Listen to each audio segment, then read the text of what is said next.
اس کے بعد یہ ملک سنبھالو نواز شریف، پاکستان کو نواز دو، اخبارات میں فل پیج کے اشتہارات دے کر.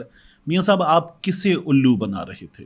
جب آپ کو سب کچھ پتا تھا تو اب جب آپ لوگوں سے بات کریں گے تو لوگ آپ کی بات کیوں مانیں گے؟ لوگ کہیں گے کہ یہ وہی جھوٹ ہے جو میاں نواز شریف صاحب جو ہے ہم سے بول رہے تھے پہلے بھی، اب بھی جھوٹ بول رہے.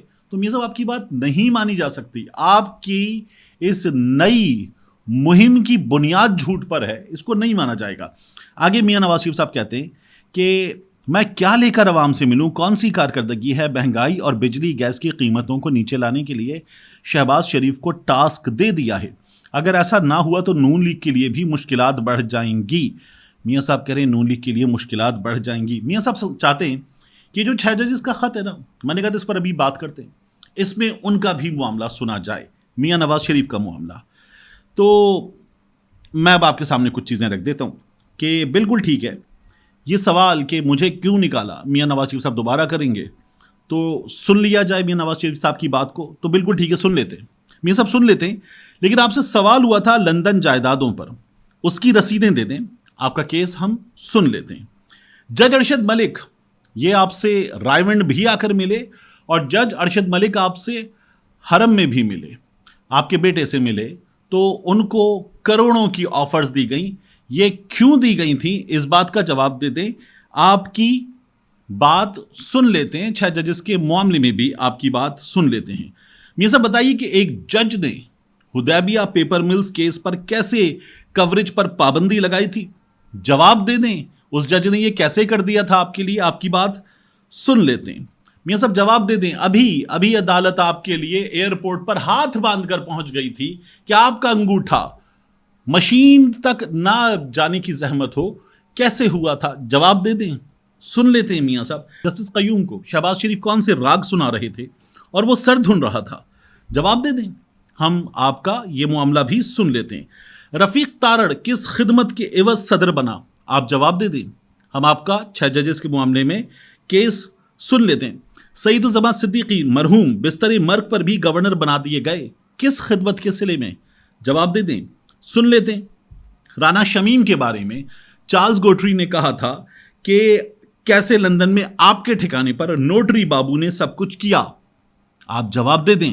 ہم آپ کا یہ کیس بھی سن لیتے ہیں. جس جج اعجاز حسن آوان نے شہباز شریف کا منی لانڈرنگ کے مقدمے میں فیصلہ ان کے حق میں دیا، ریٹائر ہوتے ہی ایسے اس جج کو انفارمیشن کمشنر بنا دیا گیا. کیسے بنا دیا گیا میاں صاحب؟ جواب دے دیں.